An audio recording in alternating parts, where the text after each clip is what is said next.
So like, where's that educational? Because a lot of your quizzes, it looks like, are much more advanced kind of stage parenting. Like, you kind of already know what you're looking for, not so much that like, I have no clue what I'm doing. I've never read a parenting book. Right. Focus. Yeah, we are starting at more the kind of upper end of the market of parents who are a little more educated, especially the ones that can afford the $80 a year.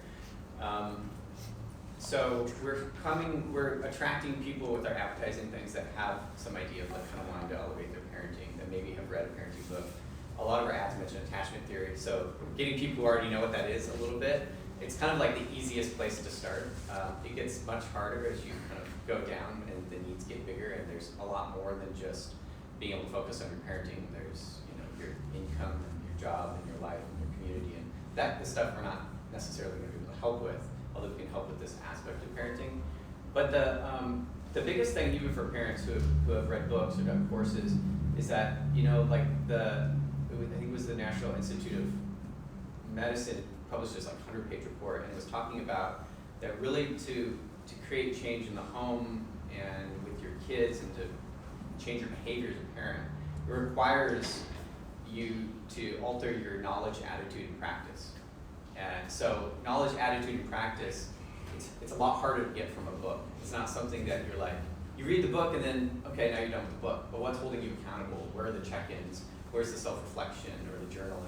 So all these things that we're trying to build into ERA. What I tell my team is like, we want to help parents on a daily, weekly, monthly, yearly basis. It needs to grow and change the advice as their kids get older. So as the toddler becomes, a preschooler and then a school-age kid, ERA will kind of grow with you and give you the right advice.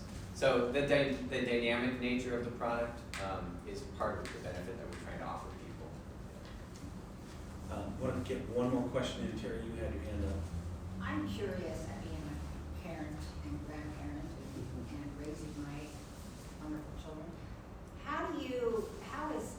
I use AI currently in a lot of ways, but how are you keeping, because being a parent, there's all these environmental, cultural, there's religious, religion can be a play factor, how you were raised plays a factor.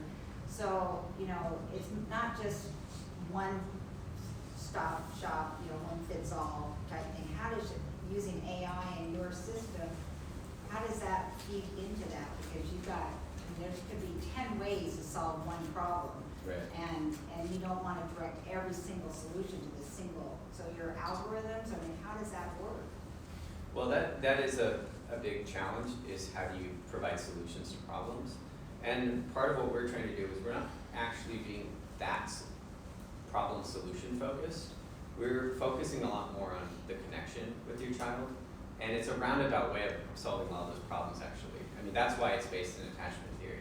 Attachment theory, created in the 60s, founded in the 60s, says that, children have this biological need to connect to their parents, and the quality of that connection affects everything in their life, including how they form relationships in the future, how they see people, how they learn to love. So a lot of times the problem solution focused content is saying, like, just do this thing. That's not necessarily going to work if the connection isn't there with your child long term. And so that's one of the huge challenges, is how do you bring attachment-based practices, attachment-based parenting to a parent's life in a way that they actually understand in their heart and mind. And that's kind of one of the challenges of what we're doing. That's why the app looks that way.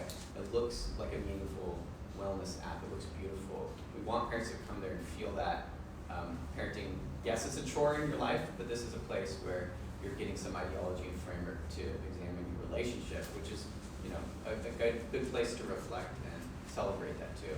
So that's not a super clear answer, but it's my best attempt. Okay, Josh, you are the kickoff presenter. It was amazing. Thank you.